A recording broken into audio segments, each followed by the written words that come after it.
Hey guys, welcome to another episode of the Chad Prather Show. It's Tuesday, and you know what that means. It is Monday's hangover. That's right, and it's sitting all over us. We are in the Mothership, Studio 22, and we have Chance, the soulless ginger rapper, driving us into the nether regions of all things insanity. And, of course, conspicuously missing his Super Chris Cruise, which I'm sure he will peak up somewhere at some point in time. And let's love Brandon at the helm. Guys, you guys know that if you go to a Wikipedia, I don't even know if the stuff on my Wikipedia is even accurate anymore. I'm not the one who puts that stuff on there, but somebody's doing it. You know, you'll read that it's somewhere in 2015, I had a video that went viral about being unapologetically Southern. And, of course, over the years, I've caught a hell of a hard time because I was actually born in New Jersey. Those of you who watch this show know that. But again, 4 months of my life in New Jersey. Conceived in the South, raised in the South, went to the University of Georgia, spent some time in Columbia, South Carolina, as most of you know, and have bounced around and been in bounced around the Southeast most of my adult life until I wound up in Texas 21 years ago, and I'm still unapologetically Southern. I believe in our heritage. I believe in our heart. I believe in our culture. I believe in the recipes and the foods that make us fat, folks. I'm telling you, I'm unapologetic about being Southern. But as you know, Southern heritage, Southern culture, and most specifically Southern history is being washed away. It's being taken away in the name of being woke, in the name of being anti-racist. All of these various things are excuses to take away Southern history, tearing down of monuments. And as you know, we're being fed a bill of lies when it comes to revisionist history. And so to talk about that, I want to welcome to the show my friend Brion McClanahan, all the way coming in from Auburn, Alabama. Brion, welcome to the show. There's a couple of things I want to get into with you. First of all, did you have a great Thanksgiving? It was fantastic Thanksgiving. I took a few days off, which I normally don't do, so it was good. It was good. Well, hey, listen, I have been a fan of your works. You've written a number of books. One of the great ones is The Forgotten Founders, and I encourage everybody to get a hold of Brion McClanahan. You go to brionmcclanahan.com. It's Brian with an O. So your parents were obviously sophisticated, right? They had a little culture to them. Yes. Brian with an O. Sure. But brionmcclanahan.com, and check out all the works that he's done. It's a great resource for history, but specifically when it comes to things that are happening in the South. First of all, let's get controversial, Brion, because I want to talk to you a little bit about what's happening that no one is talking about in Arlington National Cemetery. But before we get into that, let's talk about, and I was texting you yesterday, let's blow some minds. Let's talk about the Lincoln myth. What is that? And what does that mean? Right. Well, I mean, you're really going to blow some minds and let's maybe blow lose some some viewers. But let's blow some minds. But right. So we have this idea of Abraham Lincoln, first of all, as a great emancipator. Anyway, with a third grade education, you should know that's not true. Lincoln didn't free any slaves. But on the other hand, we have this idea of Abraham Lincoln as the savior of the Union. But you have to ask what Union at what cost.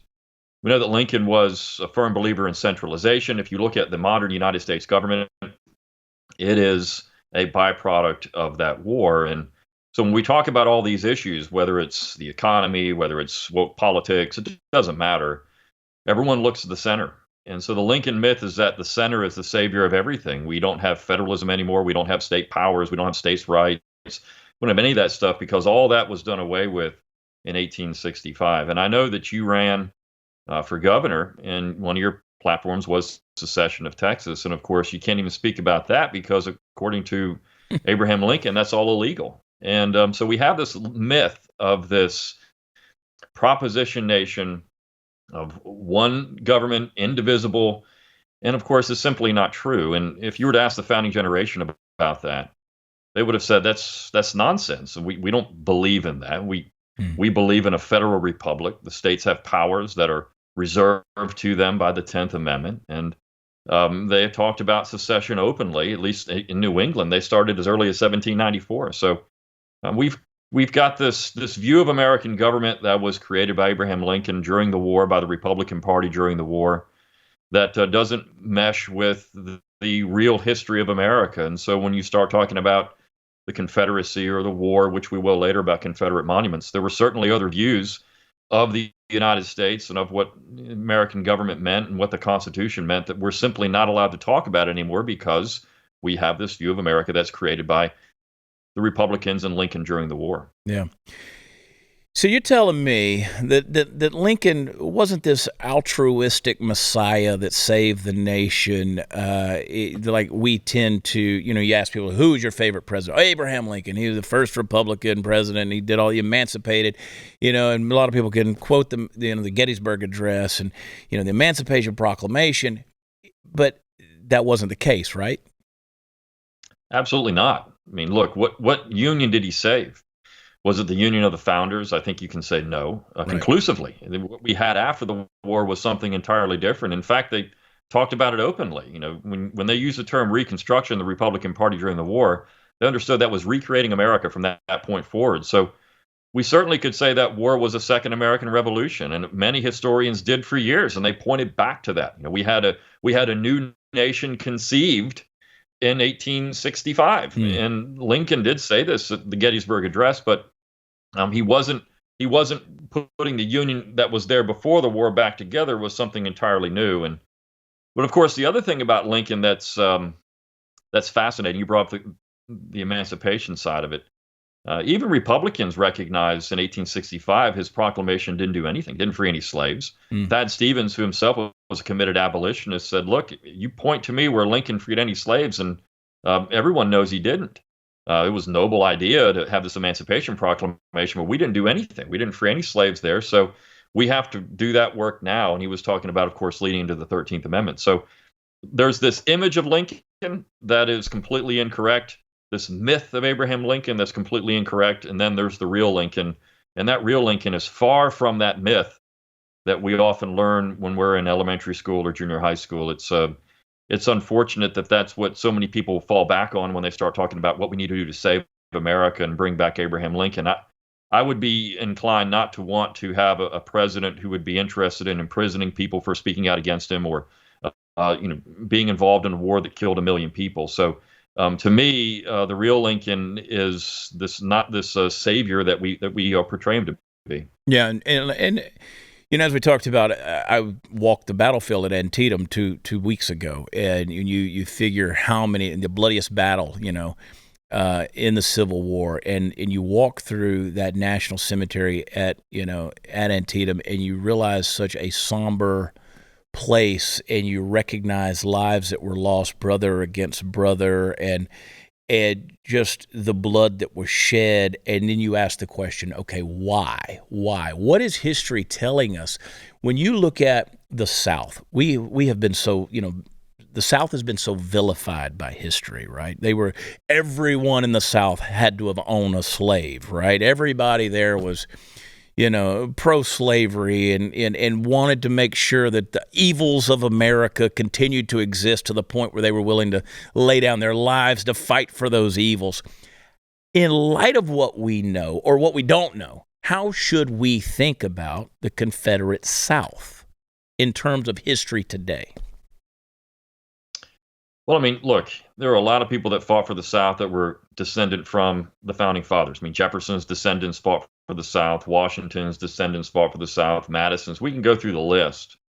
And if you look at what they were saying about themselves in the early stages of the conflict, I mean, they did talk about the Founding Fathers and how this was an extension of what the founding generation would have done if confronted with what they perceived to be unconstitutional government. We can get into the issues of slavery, economics, and all these things. Sure. All of that stuff is important when we talk about the history of the South. But to the Confederate soldier, down to the man, they would tell you they're fighting for hearth and home. And for generations, Americans recognize that. We know that only about 5% of Southerners actually legally own slaves. We know that the percentage of Southerners, if you go beyond that and just look at families, it was about 25% of the South owned slaves, maybe up to 30%. So most Southerners did not own slaves. We know most Confederate soldiers did not own slaves. And even though some did talk about, that slavery was important to them during the war as far as actual soldiers, and they were fighting for slavery, most said they were fighting against slavery. Even historians like James McPherson, who was himself very much anti-Southern, he said this. He wrote a whole book about it, For Cause and Comrades, where he said, average Southerner was not fighting for slavery. He's fighting for his home. He's fighting for independence. He's fighting for the founding fathers. He's fighting for his conception of liberty. So when you look at that war and you have this massive conflict where you have two sides fighting for, and both sides saying in their mind they're fighting for the founding fathers, one to save the Union, one to preserve the spirit of independence.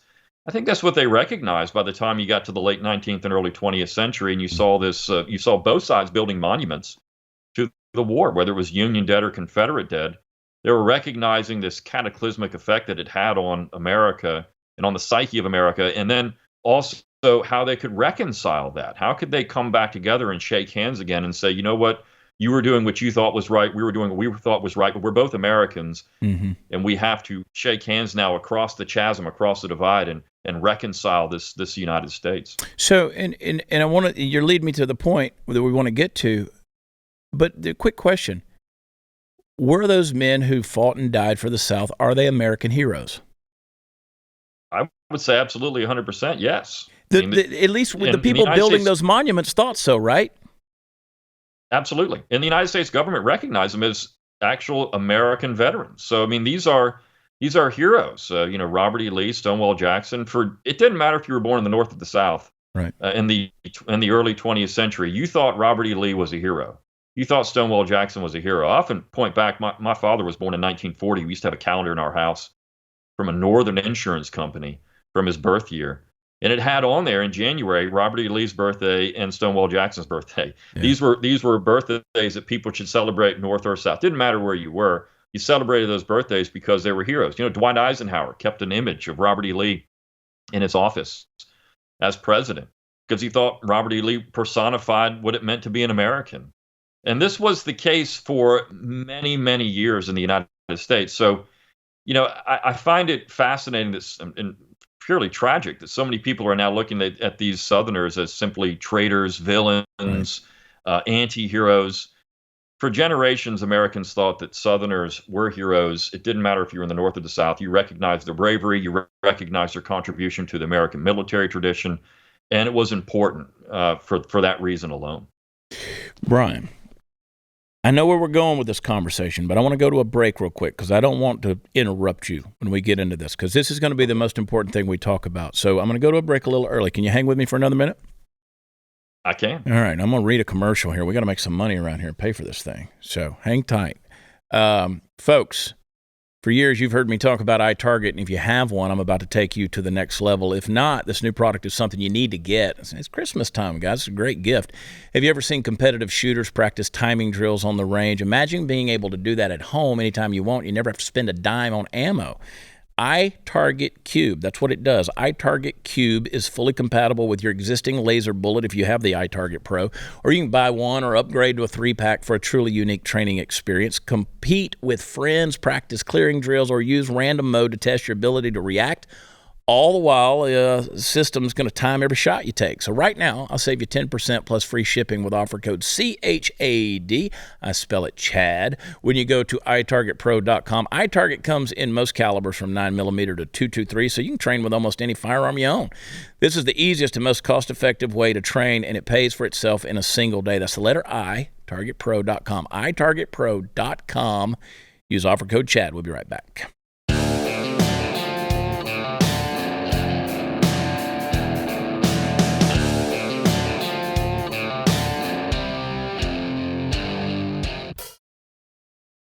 All right, folks, you need to visit BrionMcClanahan.com. That's Brian with an O, McClanahan.com. He is an incredible resource, incredible historian, and I want to encourage you to visit there, take advantage of every resource he's got. All right, Brian. Now, what we've established is this was a very real war that happened. This was we villainized the South. At the time, at the end of the war, during a period of reconciliation, at least proclaimed reconciliation, the American government, they deemed, Confederate soldiers as war heroes as well as American veterans. They built monuments to them. Here's what nobody's talking about. Now, we've seen the images of the monuments being pulled down. We've seen all of these things. It's horrific. I don't care what monument it is. You don't need to be pulling these things down. But something's happening at Arlington National Cemetery. William McKinley, who of course was the President of the United States, he was also a Union officer. He was a Northern officer. He commissioned a monument, Arlington National Cemetery, the Reconciliation Monument. And now nobody's talking about this. They're wanting to pull that down. They're wanting to tear that down. What is that monument, and why does this matter? I mean, it's one of the greatest acts of barbarism I can think about in the early 21st century. But you're right. William McKinley, as President of the United States, 1898, says, you know what we need? We need a section in Arlington National Cemetery for Confederate dead. He actually thought that all of the various Confederate soldiers buried around D.C. should be put in Arlington, reinterred in Arlington Cemetery, and then a monument should be built for them. Congress followed through. And again, as you said, McKinley's a Union War veteran. He literally faced bullets from Confederate soldiers. So if anybody was interested in doing this, we should listen to a guy that actually was shot at by Confederate soldiers. So the Congress follows through, and a monument is commissioned, and it's designed by a man named Moses Ezekiel. And Moses Ezekiel was a Jewish American. He was a Confederate veteran, but he was Jewish. And he constructs this beautiful monument that goes into the Confederate section of Arlington National Cemetery. There's now 400 graves there from Confederates, including Moses Ezekiel, who's buried at the foot of the monument. So it's his literal headstone. I mean, there is a box that says, you know, Moses Ezekiel on it, but the monument itself is basically his headstone. So we've got this beautiful reconciliation monument. It has these friezes on it that, in his mind, describe the cause. There's an inscription on it that people point to as saying, well, that's lost cause mythology. It's got two images that people often are offended by. One is a black Southerner marching off with Confederate soldiers. The other is a slave woman who is holding a baby, and the Confederate soldier is kissing the baby before he goes off to war. We have to understand that this monument is built in the early 20th century. It's actually dedicated by both William Howard Taft, who was a Republican, and then later Woodrow Wilson as a Democrat. But it was seen as the highest level of reconciliation. Here we are in Arlington Cemetery, which has all of these Union dead in it. And now we have this Confederate section. And we are in a period of time, a little over 50 years after the war, when we've healed the wounds of the war and we're starting to talk about getting back together and being good Americans. We've had the Spanish-American War, where Southerners marched off to war, and that for the United States. We're in the lead up to World War I, where Southerners again are going to be called on to go fight for the United States. They had put aside all the sectional differences, and we had this beautiful monument to recognize their heroism and valor. And again, it was a tradition for years for American presidents to put a wreath there on Memorial Day to recognize Confederate dead. Even Barack Obama did that. That people forget that, but he did. He had a wreath sent to the Confederate memorial there. And now, because of the naming commission, which was created in the wake of the George Floyd Summer of Love, quote unquote, where he had all these monuments taken down, has said that we need to take this monument down because it's lost cause mythology. And this is completely outside their purview. They weren't allowed to make recommendations for cemeteries. And last time I checked, Arlington Cemetery is a cemetery. So this is just an egregious act of barbarism. Yeah, you can't come in and just start pulling down headstones, much less memorials and monuments. So, you can't just start coming in and pulling that down. Right. I mean, it's not just the monument itself; it's a work of art. And if you've ever seen it, it's beautiful. It's a beautiful bronze monument. And so now we're not just taking down a monument, as you said, it's a headstone, it's a work of art, all in the name of woke politics, essentially, is what this comes down to. So the naming commission, they do not have the authority to do this, but they're doing it anyway. And they've made it, yeah. And it's being allowed in the name of woke politics, an ideological agenda, a whitewashing of history, to use that phrase, that revisionist history, again, to tear it down in the wake of this trend that is absolutely horrific. The thing about it is, it blows my mind, Brian, is you say, we say we're supposed to learn from history, but yet we're going to keep tearing it down, right? If we can't learn from our successes and our sins, from our failures, our flaws, and the things we did right versus the things we did wrong, how are we not doomed to repeat the various things that are there? To villainize a whole piece of history and a piece of the United States that historically have not been that way. Are we not? What's the reason here? Are we just becoming more enlightened now that we can do away with that part of our history? And ultimately, I'm going to let you talk here. What can we do to stop this? Well, I mean, that's what they would say. They're more enlightened. Taft called it when he actually dedicated the cornerstone. He called it the benediction of all true Americans. This monument represented all true Americans. What does that say about us now? Again, you ask the question. McKinley shot at by Confederate soldiers wants a monument built. Taft, who was a Republican, wants a monument built. What does that say about us now as a people? But I think, again, it comes down to a bunch of woke professors generally who really don't want these things in any public spaces. And again, we were told over and over, put them in cemeteries, put them in museums. Well, here's one in a cemetery, and yet now it has to come down too because it's on federal property and the United States government has control over it. Maybe the U.S. military has control over it. So we have to do something about this. Now, you brought up what could be done. Donald Trump tried to stop this. He vetoed the legislation that created the naming commission, and the Republican Party in large numbers voted to override the veto. So here we're supposed to have the Republican Party that's in favor of defending American history and defending monuments and doing these things. We hear about this all the time. We just got more Republicans in office. They would block this kind of stuff. Well, they didn't do a very good job of this.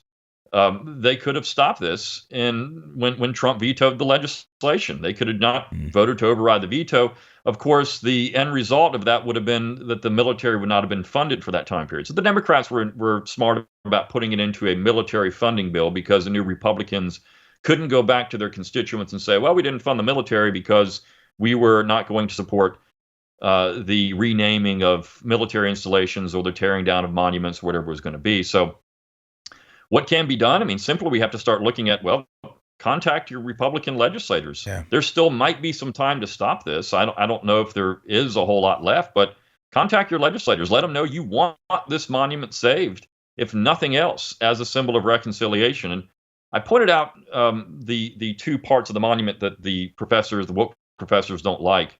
Booker T. Washington, who was the most prominent African American in America when the monument was built, actually wrote in his autobiography, Up from Slavery, that the slaves who were left behind in the South would have defended with their lives the women and children who were left there in the South defenseless if it came down to that. Wow. And so when Moses Ezekiel designed this, he had that in mind. I mean, people knew about this. They understood all of this. So now we're saying that that's not true. Basically, these people have become history deniers. And are we going to accept that? Or are we going to just let them bulldoze this down? Or are we going to try to fight back and say, there's more to this story than what you're letting on, and we're not going to let history be erased because you don't like the image of it or what it says on the monument. Brion McClanahan, you are welcome on this show anytime. I want to get you back. I want to pick your brain some more. But in the meantime, I want you to do two things, folks. If you're listening to this show, you're watching this show, I want you to visit BrionMcClanahan.com. Take advantage of all the resources that are there. It's a wealth of knowledge and wisdom. And I also want you to do what he said. Call your Republican representative, call your congressman or woman, call your senator, leave them a message. The Reconciliation Monument, Arlington National Cemetery. Don't just be an unapologetic Southerner, be an unapologetic American and fight for history. Fight for history. Brion, thanks for being on the show, brother. I really appreciate it. Man, it's been fun. Thank you. I'll be back on. Come on. Talk to you soon. Thank you, man. Friends, if the diesel fuel crisis gets much worse, trucks may not be able to deliver all the food you need to the local grocery store. It's that simple. That means you'd better have a good stockpile of emergency food just in case. And right now, you can stock up and save money, which is the best of both worlds. If you go to mypatriotsupply.com, I'll save you 25% on a 4-week emergency food kit from My Patriot Supply. This amazing kit gives you breakfast, lunch, dinner, drinks, snacks, everything you need. It's enough for one person for 3 months. You're going to get enough for the whole family, though, right? Because it looks like you're going to need it. And at 25% off, this is an amazing deal. My Patriot Supply is the nation's largest preparedness company, and they want to help American families more by charging less. Go to mypatriotsupply.com. Save 25% per kit. It's going to ship fast. It's going to ship free. Go to mypatriotsupply.com. Be ready for anything. mypatriotsupply.com. Be right back.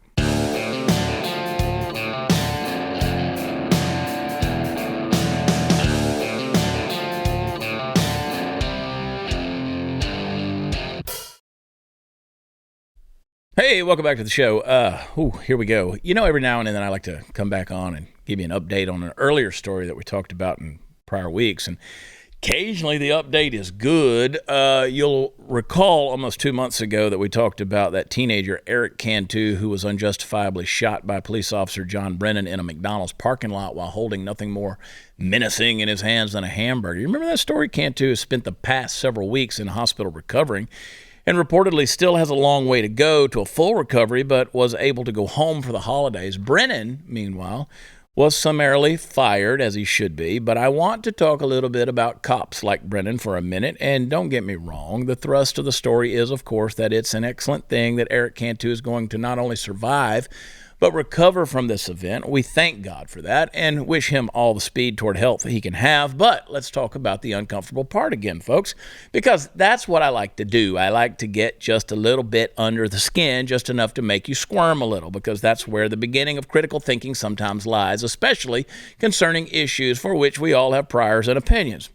Now, as you know well, my position on this program and in my life has always been one of extreme support for our law enforcement officers. I shouldn't even have to say it again. I back the blue through and through, and time after time after time over the years when footage of police officers doing their sometimes unfortunate duty include necessary violence, I have been the first to defend them.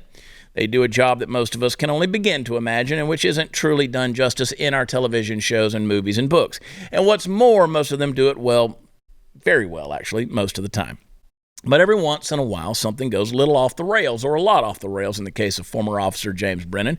And when it does, it behooves people like me and thee to be honest in our assessment, not only because it's the right thing to do, although it is the right thing to do, but also because we must hold ourselves to a high standard of honesty in these matters in order that we should retain the level of credulity and credibility which we find so lacking in the mainstream media about literally pretty much anything.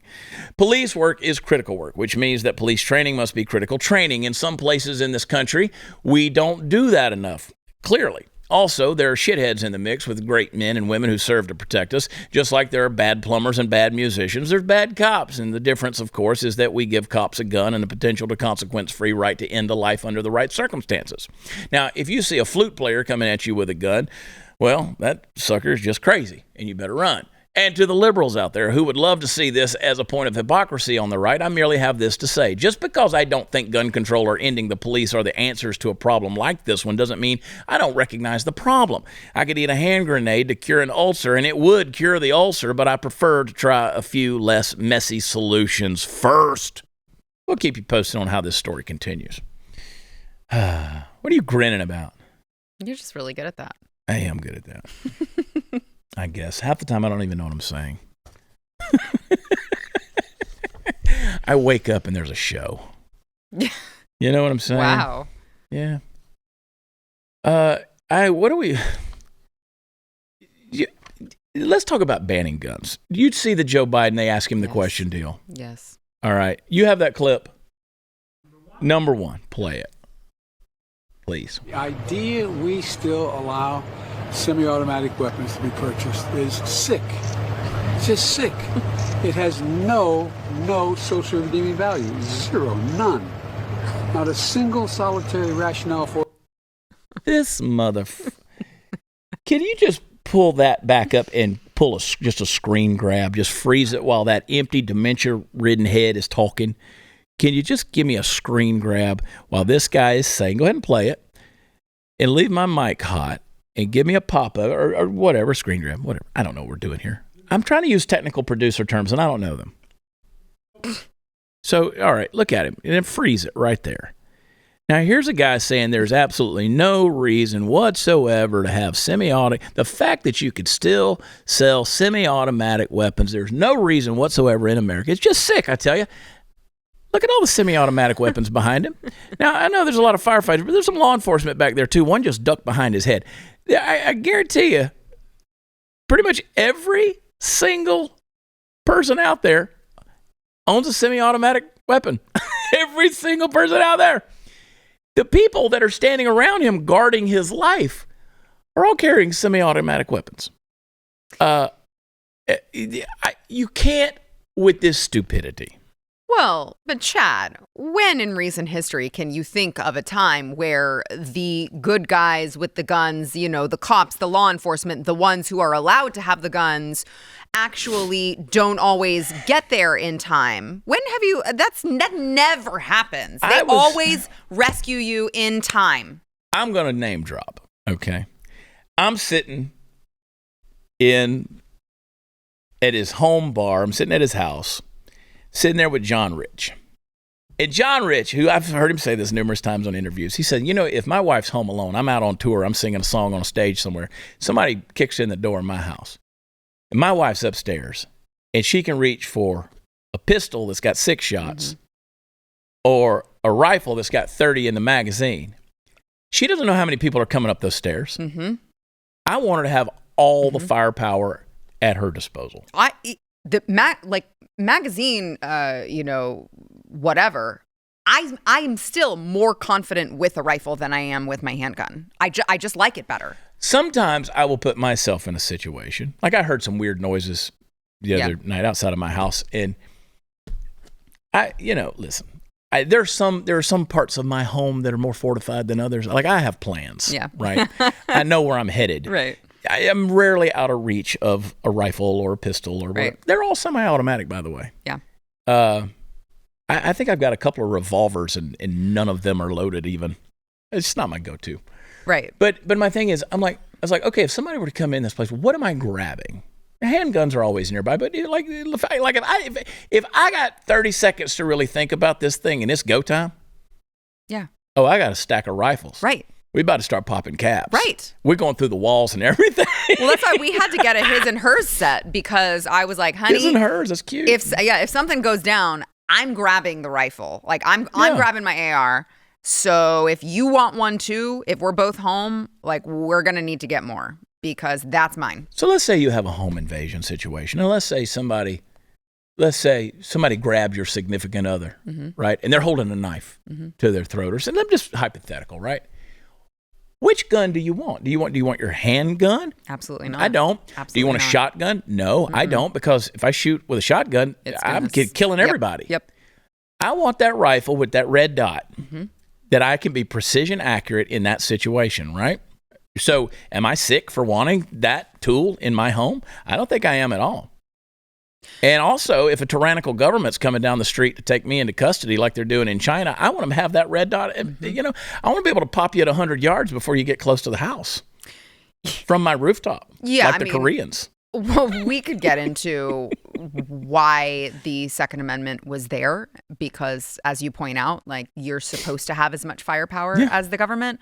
But what really concerns me is the lack of knowledge, when you're talking about the American public, how much they don't understand about guns, or at least the ones who vote Democrat, because Joe Biden says semi-automatic, and they don't realize how many guns that's all of them. All of the guns. That's all of them. Except for those 2 unloaded revolvers in my house. That's all of the guns. It's all of them, except for bolt action. So it's like, you guys think that he just wants to get rid of the big black scary ones, right? Like he's talking about tiny little 380s. He's talking about 9mm. He's talking about people's everyday carries that they carry for protection. He's talking about all of those. Yeah. And I think that gets lost so often from the left, because they don't understand guns at all. Yeah. They don't understand the terminology. They don't understand any of it, but they think they do. And listen, he just passed an inflation bill that didn't do anything about inflation. Right. So you're going to tell me that you're going to pass a bill getting rid of guns and that's going to take care of gun violence? Right. It's not. It didn't last time they did it. No. And here's the thing. Just go back. It destroys the narrative. Nobody wants to talk about it. But this shooter at, what was it, the last week at a Walmart? Yeah. And this guy had a God issue going on. This was like, this person was feeling sinful and felt like he was demon possessed, and was threatened by an employee that was there who was, according to him, led by the Holy Spirit and emanated the Holy Spirit. We're not dealing with mental health here in this situation. And he used a handgun. Right. That he bought legally. He had no criminal record. He used a handgun. And he was a person of color. So we're not going to talk about it because it doesn't fit the narrative, right? Right. So what Joe Biden's really saying is, let's get rid of the big, bad, scary guns that are owned by the white people who believe in the Second Amendment, who have never killed anybody, right? because it's those responsible dudes he's most threatened by, right? It's the law-abiding folks. The crazies, I mean, what was the guy who went in there and shot up the nightclub, right? Yeah. Who identified as non-binary, as a they, them. That didn't fit the narrative. And by the way, got overtaken by a married veteran, right? Yeah. My agent, who is gay, everybody knows this, William. I gotta clarify it's William because I got two agents, and the other one might not want to be called gay, but everybody knows William's gay. He calls me up the next day. He goes, "I was in that god awful nightclub in Colorado Springs a couple of weeks ago. It's gross." And I was like, he goes, "Ugh." And when he said, "Ugh," I knew everything he meant. So tragic, and it is tragic. I'm not making light of that. Right.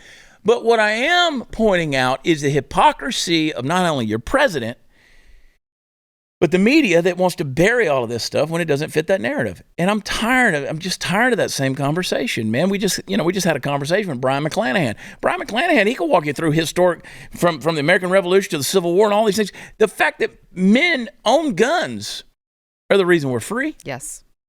It's the great equalizer for women. Yep. I mean, my God. Call my friend Jara Hutchins on the phone and get her to train you, take you to the range, give her a shout. Look her up on Instagram at Clearing the Chamber. You don't mess with a woman like that.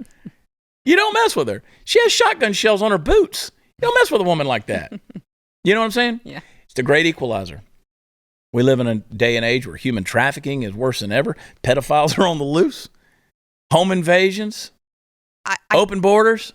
I kept seeing people calling for we need to arm the queer community. I'm like, yes, arm all of the communities. Arm all of the queer community. You know, they think it's a gotcha when they're like, oh, they're not going to like it when black people start owning guns. It's like, we want you to own the guns. We want you to own all the guns. Yes. Please protect yourself. Protect yourselves.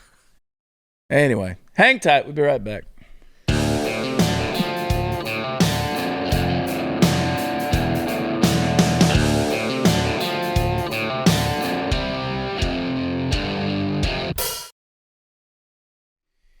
Oh, to continue that conversation, the hypocrisy of CNN. Here we go. When it don't fit the narrative, you just got to make the narrative up. Play clip number 8.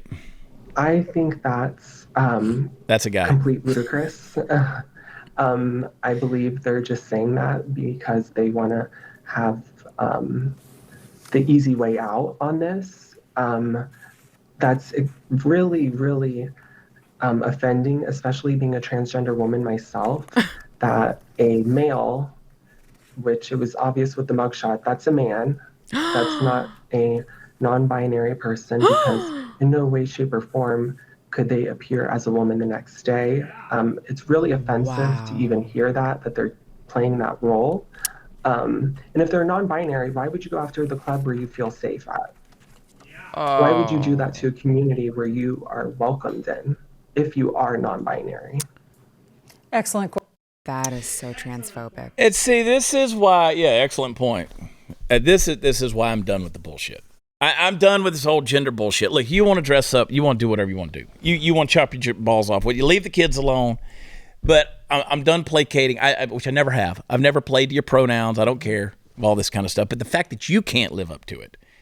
You can't live up to your own standard that you established and you set. You're going to get on CNN, but you're going to criticize me. They put people in jail in Britain for misgendering somebody. You're going to criticize me because I didn't call you by your right pronoun? Kiss my ass, man. I'm done with it. Sarah, I'm done with it. If you look like a dude, you're a dude. Right. I mean, did you see the NBC interview? I retweeted the thing where the guy comes in, he got fired from Twitter. Oh, yeah. Like, bro, you don't even condition. Like that oily head, and you go sit down like you be a woman, and they're trying to play it up like, oh, just a normal woman that we used to work at Twitter. Bro, you got balls, man. And I don't mean the boldness balls. You got literal testicles. And I'm tired of playing your game, man. I am in no way, shape, or form going to pander this bullshit. No way.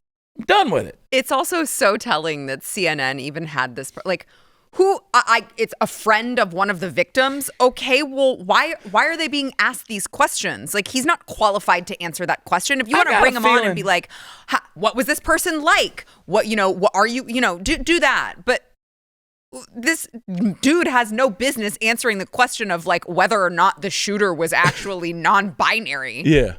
Yeah, like this ain't a police sketch artist. You're trying to describe the person. Like he couldn't be a woman tomorrow. Right. Couldn't dress like a woman tomorrow. He didn't shave. You know? Like, what are we doing here? And I got a feeling that everybody in that nightclub's good friends. Just saying. Just saying. Listen, it's a tragedy. I don't care who you are. Mass shootings, that is a tragedy. Mm-hmm. Mental health is the issue. Mm-hmm. My guns haven't killed anybody. I've shot thousands upon thousands of rounds through my firearms. My guns have never killed anybody. They never even shot at anybody. Ever. It's amazing. It's amazing. You know why? Because I'm not being led by demons. Yeah, it's true. I mean, that was his own confession, the dude at Walmart, right? That was a weird one. The whole thing. I mean, there's always a mental issue. Mm-hmm. Always a freaking mental issue. Mm-hmm. I mean, again, the guy that goes in there and shoots up the gay nightclub, he had a standoff with the police, had a bomb threat, held his mother hostage. He's out walking the street. There's always there's two red things. Flags. There's mental health issues, mm-hmm. and there's justice issues. Mm-hmm. Why are you still on the street, man? Right. Which, there's always these red flags that no one ever does anything about anyway. So what would be the point of creating more laws that they can use to weaponize against the law-abiding citizens who never have any intention of harming anyone? Yeah, I haven't broken the law, so you're going to penalize me? Right. You're going to take away my ability to protect me, protect my family, protect my home, protect my property. You're going to take that away? That. Not a fan of it. Really? I'm not. I couldn't tell. And these idiots on Twitter get on there and say, oh, well, it's not in the Constitution. You can threaten. You're just wrong. You're just wrong. Well organized, Yeah, again, it goes back to the terminology of when they talk about the terminology of the guns and they talk about semi-automatic weapons as if they know what that means. It's the same thing with the Constitution. It's the same thing with the Second Amendment. They have no idea what any of it means. Well-regulated militia. But it says well-regulated. You're not a well-regulated militia. I can be. But that's also not the context in which... It's not the context. I know. You know what? When the Revolutionary War was fought, they weren't really a well-regulated militia either. They were, again, shooting at each other from behind trees, but they figured it out. Right. Thanks to the French helping us out too, Yeah. I mean, we got some real divine providence in the Revolutionary War because you know what? We were fighting a superpower with bad guns that we hunted deer with, right? But somehow we figured it out. And you know what? We can be well-regulated again if the need arises and it's called for. Right. That's the whole point. But you know what? So what are you going to do to get well-regulated? Let's say all of a sudden there's an uprising. Let's say China decides to advance upon us and they start a ground war starting in California. We got to wait on Washington, D.C. to issue our guns back so we can defend our homeland? True. Does that make sense to you?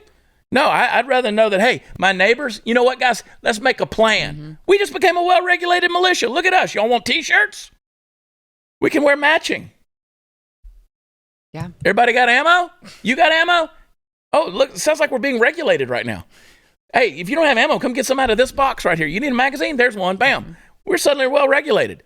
Hey, does anybody know this? Does anybody know like where we are right now? Does anybody? Oh yeah, I got a map right here. Holy shit, we're pretty well regulated at this point. Interesting. See how facetious it gets real quick. Trust me, if I'm being shot at and I got some buddies that are helping defend me, we're in that foxhole together. We're gonna get regulated real quick. Hey, cover me. Well, that sounds very regulated to me.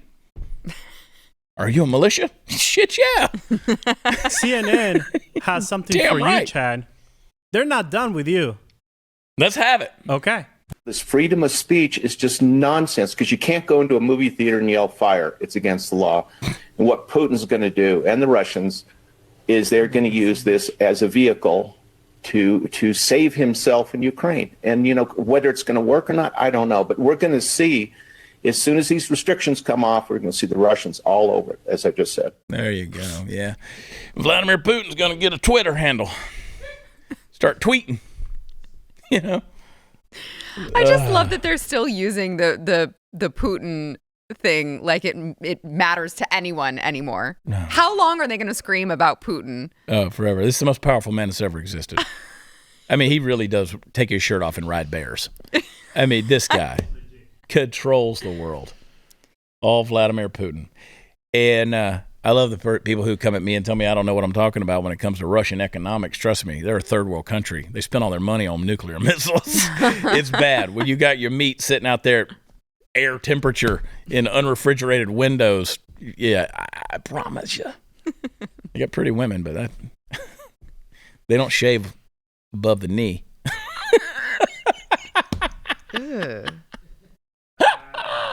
What is true? I've seen it. I've seen it. Got a great circus in Moscow. Listen, I've been there. I've been in the villages. I've been out there. I guarantee you, Zelenozhny outside of Moscow has not changed in 30 years. I promise you. It hasn't changed. Send me pictures. Send me pictures.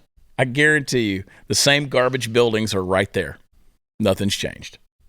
That's right outside of Moscow. Take the train, 20 minutes, you'll see it.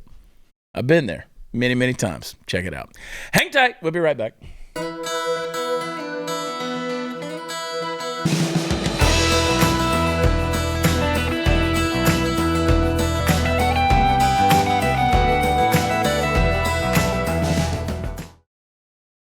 Let me just say this, Reverend Sharpton. It is very well documented that words nowadays can actually break your bones. Words have generated violence. We've seen that. Sheila Jackson Lee, the distinguished lady from Texas. What? Let's go, Texas. Sarah. Oh, no. Sarah, if I call you a bitch, does that hurt you? Does that break your bones? Oh, it break your bones. My elbow's broken. She's a moron. It's just no. It's been well documented. Well documented. Very well documented. I want to read the footnotes. All right, Ottumwa, Iowa, Saturday night. Get your tickets at watchchad.com. That's where the fun stuff is. Ah, boy, howdy. And go back and watch last week's Overtime where I gave you a Puritan Pilgrim sermon. A lot of you were like, man, that was over my head. That's right. That's how far we've slipped in our ability to think and hear. That's what they were saying in those days. Yeah, that makes sense to us today. Some heady stuff. Greenville, South Carolina on the 16th and 17th of December. Don't forget the birthday bash. Spring, Texas, do-si-do.